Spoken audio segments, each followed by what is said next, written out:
Good afternoon, everyone, and thank you for being here. I'd like to welcome Dr. Kathleen Rhodes. She's an assistant professor in the Anthropology department and affiliated faculty in the Latin American Studies program, Educational Linguistics, and OILS at UNM. She's a semiotic and linguistic anthropologist of education and conducts research primarily in the Yucatan Peninsula in Mexico.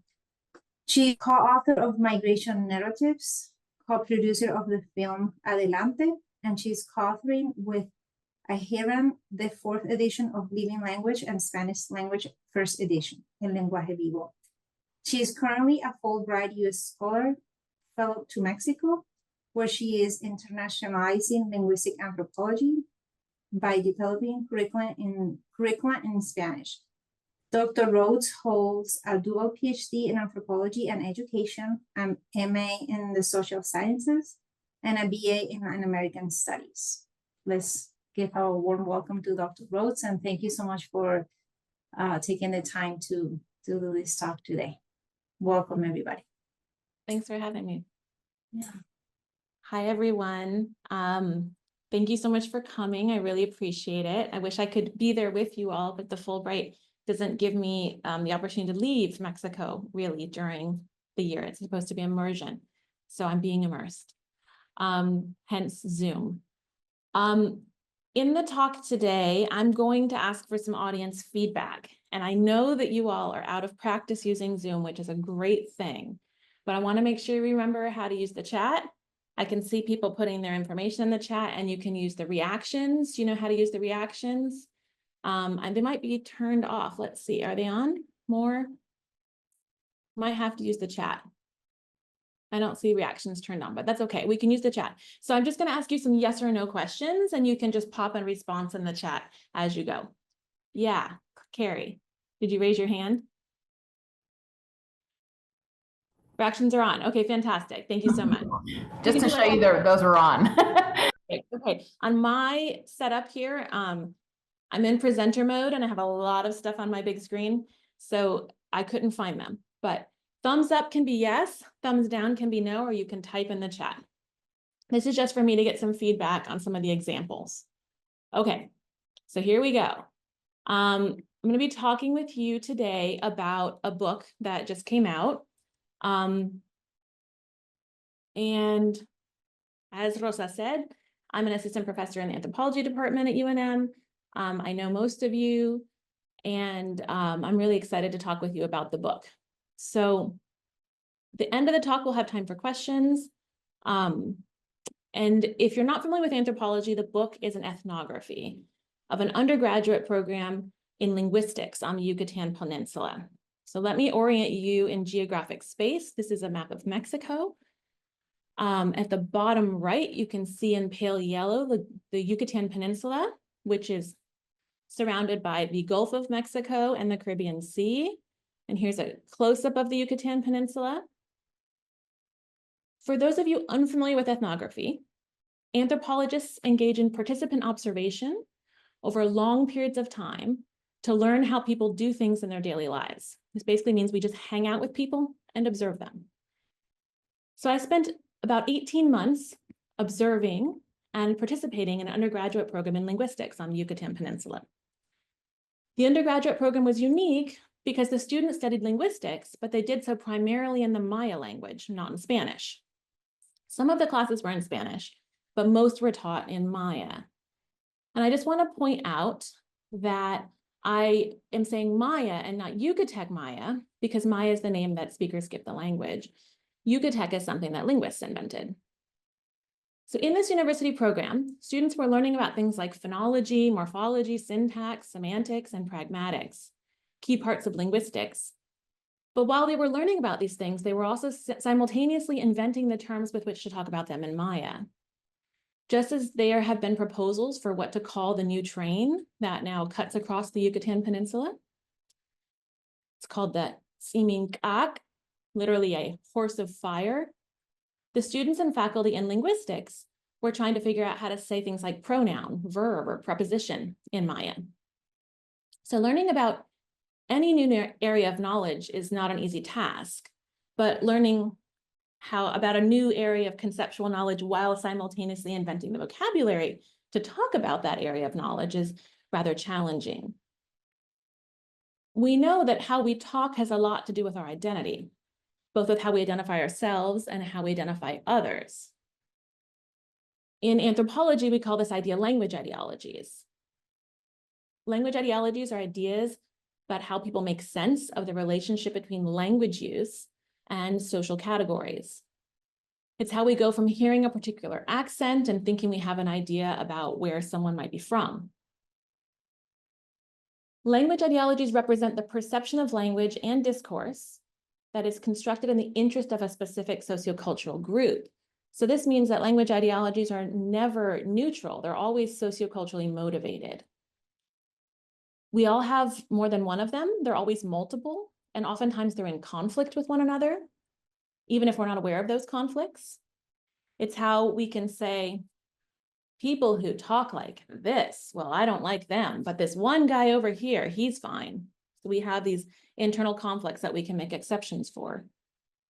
We have varying degrees of awareness of our language ideologies. Some are explicit, some are implicit, and some are even naturalized, which means they appear to just naturally exist in the world and might be kind of below our level of awareness. We talk about language ideologies as serving as a bridge or a mediating device between our experience with language and the social categories they seem to point to or index. And language ideologies are part of how we construct social identities at many different scales, from individual to national to geopolitical. On the Yucatan Peninsula, people sometimes have ideas about the Maya language and the people who speak it, and even about how they speak it or how they should speak it. Some people even go as far as to associate speaking Maya with being Maya. Today, I want to ask you all to think with me about Maya-ness and its relationship to things like getting a university degree or being a linguist. And I want us to work from some examples. So using those reaction buttons, thumbs up or thumbs down, or the chat to just type in yes or no, I want to ask you, would you say that this person is wearing Maya clothing? Yes or no? So would you say that this person is wearing Maya clothing? I'd love to see some reactions or some responses in the chat. Yes or no? Don't be shy.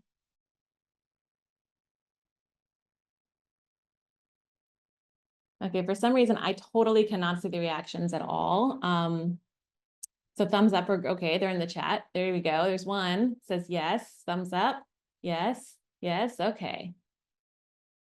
There we go. Thank you. Okay, so if you said yes, and many of you have, you would be in agreement with the state government of Yucatan, because this is on their website and it's listed as an example of typical dress for the state. Okay. Again, using the thumbs up or the chat, tell me if you think that this is a Maya image, yes or no. And I can give you a hint. I'm getting some thumbs up. This is Shmukane, the grandmother from the Popol Vuh, the Quiche text from what is now Guatemala. Okay. Well, again, if you said yes, then you would be in agreement with art historians, one of whom commented that in this and other drawings in the series, quote, the artist's commitment to and command of ancient indigenous art forms, both pictorial and literary, are uncompromised, meaning they're just about perfect. Okay, let's see one more example. Would you say that the numbers that I've spelled out here are Maya?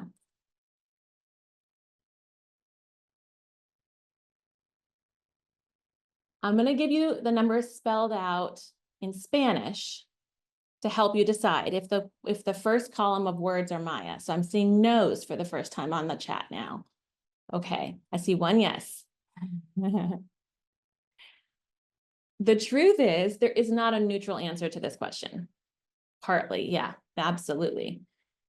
So whether the words on the spelled out on the left are Maya or not really depends on whether or not one considers the numbers, depends on one's language ideologies and on how they define what the Maya language is.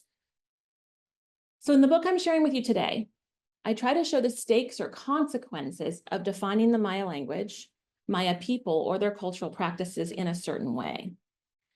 When understandings of what it means to be or speak Maya become institutionalized, say by the government, then the effects of those understandings can be really far-reaching for people who identify themselves or others as Maya or not. So I want to turn now to the key argument of the book. In the book, I'm arguing in a perhaps counterintuitive way that we might want to question our understandings of what comes to count as Maya or not. I'm proposing a new logic, if you will, a new way of thinking about Maya-ness specifically, as well as understandings of what it means to be indigenous more generally. I'm arguing that our ideas about what is typically or stereotypically Maya can have serious consequences for the future of Maya-ness, be that for people, language, or their practices. This new logic asks us to move our ideas about what counts as Maya, people, language, or practices, out of the past and into the present. And it asks us to take seriously what people do on an everyday basis, not just what they do on special occasions. It also asks us to question our ideas about authenticity. So let me delve into the logics I'm questioning before showing you the new logic that I present in the book. And I'm going to work with the examples I've already given you to explain. So returning to the question of Maya dress, do you think that most people wear clothes like this on a daily basis? Yes or no? No, no, no. Okay, lots of no's. Do you think they might be more likely to wear clothes like this on a festival occasion? Well, what if I showed you this picture? Might this better represent what a man might wear on a daily basis? What if we were to call the picture on the right, the man with the backpack, typical dress, because it is what is worn typically or habitually? Well, doing this would move our ideas about what is typical out of the past and into the present. Let's look at another example. Here we go. Okay, so returning to Shmukane, the grandmother of the hero twins from the Popol Vuh, we can see here an image of an older woman from the pre-colonial period. So there she is, Chakchel, also known as the goddess O in the codices. Chakchel is seated on the left, across from the flower god Nik, and both are sewing. Indeed, we can see resemblances between Chakchel and the image of Shmukane I showed you previously. Things like the headdress, the hooked nose, the garments that are worn. The earliest known version of the Popol Vuh does not include images, and there are no known images of Shmukane in the archaeological record.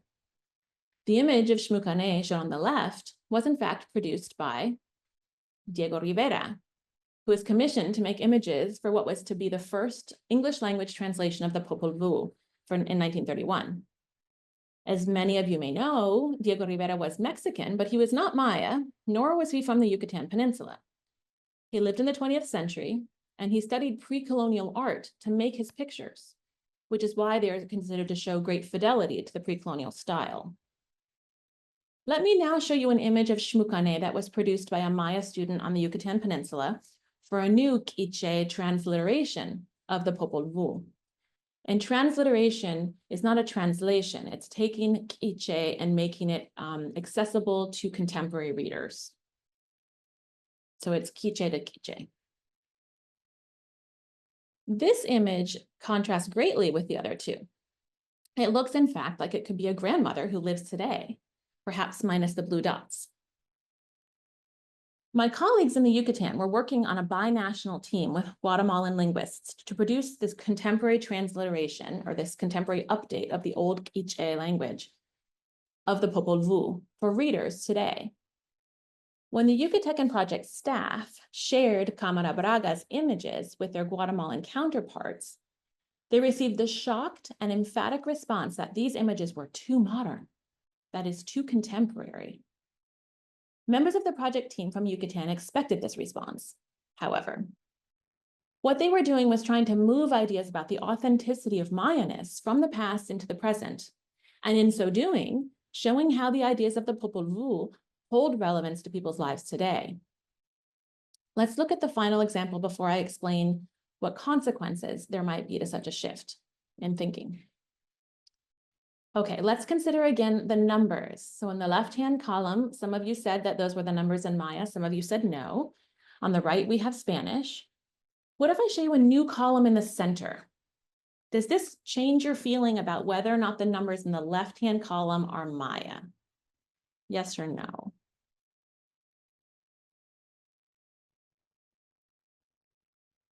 That move anybody away from their initial answer? Doesn't? Okay. Jenny says no. Caitlin says yes. So does Erica. All right. The numbers in the new center column are how the numbers were said in Maya a long time ago. And I think, yeah, there we go. Some people know these words today, but most do not.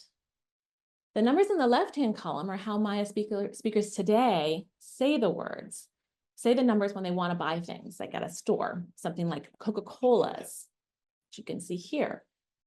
Buying 6 Coca-Colas is particularly useful on a hot Yucatan day. Although I will say that I checked the weather yesterday and you all were warmer in Albuquerque than we were here. You were 80 degrees to our 74. But the week before, we were 100 to your 50, so. Okay. What happens around number 4? In the left-hand column, what we see are Mayanizations of Spanish origin terms. This means that the words from Spanish have been taken up into Maya and adapted in terms of how they sound and even their grammar to actually become Maya. Words that sound like Spanish in Maya or Maya in Spanish oftentimes do not mean exactly the same thing in both languages. And they are often not used in the same way, so their pragmatics can shift. This means that they have become part of the other language. We can take some examples from English to help us think about this. So please use the chat to tell me if you think the following sentence is English. I want tacos with salsa and guac for dinner. Is that English? Yes, yes, yes. Okay. Tacos, salsa, and guac, short for guacamole, of course, have become part of the English language. One does not have to speak Spanish to use them. In Albuquerque, examples abound. Bosque, not to be confused with the bosque. Huevos rancheros and carne adobada. We also have words from French like chaise lounge, which really means chaise longue, a long chair, or armoire. People incorporate and adapt words and concepts from other languages all the time. So why does any of this matter? Well, when speakers of a language refuse to incorporate terms from other languages, their language becomes hard to use, sometimes even impossible to use. And when this happens, speakers oftentimes feel like they cannot speak the language, quote unquote, correctly. So they stop speaking it. This ideology is called purism, and it has been documented the world over as a key cause of language disuse. Because we know that ideas about speaking a language are closely tied to ideas about belonging to a social group, sometimes a national or tribal or racial ethnic group, not speaking a language can have serious consequences for group belonging. And I hope it has not passed above your notice that nationalist linguistic projects are currently underway in the US, including projects around English only efforts. The idea that real or pure or authentic language or other cultural practices, or even people, reside in the past is a modern idea. I'm sure all of you have heard of the word modern or modernity. Most of the time, people use these words as synonyms for contemporary. Sometimes people use modern or modernist to refer to art or architecture. In this sense, modern refers to the idea of instilling order over chaos. We can see this in the types of design considered modern or mid-century modern, And while there are many examples of this in Albuquerque, I have a few here for you from Mérida. So here are some houses and some furniture. Modern in this sense of art or architecture overlaps with how anthropologists and other social scientists use the term, but this is not always explicit. Instead of using the term to mean contemporary, we use the term to refer to a set of ideas about the world. We can say that modern or modernity refers to a set of logics about how some people see the world. You may have heard of progress or a technological advancement associated with modernity. And indeed, these are part of what academics mean when we talk about modernity. But the ideas underpinning modernity run even deeper. In simple terms, modernity is a theory about the world and how it is or should be organized. Baudelaire, who is said to have first used the term, describes it as the ephemeral, the fugitive, the contingent, which he contrasts with the eternal and the immutable. Definitions vary, but two main commonalities emerge. We have temporal rupture and dichotomies. So we have a break with the past, which is considered archaic and stable, and the present and imagined future are this new regime, this acceleration under the temporal rupture. And dichotomies, the primordial dichotomy are humans and non-humans, and then others proceed from that. So culture, nature, modern, traditional, science, society. Some theorists argue that this quote unquote modern way of thinking began during the Enlightenment. But some critical Latin American thinkers argue that we should locate the start of modern thinking much earlier, in the onset of colonialism of what is now the Americas. If we push this timeline back a few centuries, we can quickly see how the colonization of the Americas was premised upon modern thinking. That which came before colonization was backward, primitive, in need of civilization, whereas that which came after was made in the European colonists' mind's eye, modern, civilized, orderly. Here too, we see dichotomies at work. The root dichotomy of modernity theory is a division between humans and non-humans. From this, all other dichotomies proceed. So the culture-nature dichotomy that's well known. Humans have culture, non-humans have nature. Along the lines of colonial thinking, we also see ideas about how the original inhabitants of what is now the Americas were considered to be less human and less cultured than their more human and cultured European counterparts. Colonialism and modernity are then intimately intertwined. Colonialism is a modern project. This is the line of thinking I'm following in the book. If we accept that modernity and coloniality are intertwined, as I do, then any projects that attempt to be decolonial cannot succeed if they are modern. Decolonial work needs new logics. It needs demodern logics. Demodernity is a set of logics, a theoretical perspective. It replaces the temporal rupture modernity theory makes with continuity and emergence. It centers mundane, everyday practices as valid and valuable instead of eventful ones. And it takes vernacular practices as authoritative instead of institutionalized ones. Demodernity is a means of decolonizing existence in a modern world. But it is more than just a theoretical device. It is also a practical one. By changing our thinking from modern to demodern thinking, we can change the practice of indigeneity in the present and rehistoricize indigeneity in the process. Beyond just theory, all of this matters in practice because decisions about what really counts as quote unquote Maya clothing or the Maya language, or who counts as a Maya person, affects who gets to be Maya and what kinds of activities Maya people can engage in. When I started my fieldwork at the local university, students were struggling with their own identities and with whether they belonged in the academic profession of linguistics. One student articulated this conundrum quite clearly. Yasmin said, "When I was in secondary school, I had sort of an identity crisis. I asked myself if I wanted to be Maya in the way that I was, or if I should change. The Maya Linguistics and Culture program at the university helped me understand a lot, that I could be Maya as I am, that I could study and be Maya, dress as a Maya person, live as I live, but also be a linguist. I think that this is what it does for most of the students. Yasmin's narrative of being a Maya linguist rejects understanding Maya-ness on modern terms because it refuses the dichotomy that modernity proposes, choosing between being Maya or modern, that is, a linguist. Yasmin could be both. While this may seem like a small distinction, it has big implications. Yasmin and her fellow students, who later became her colleagues, live just like all of us in a modern world. They are constantly confronted with the necessity and even utility of articulating Maya on modern terms.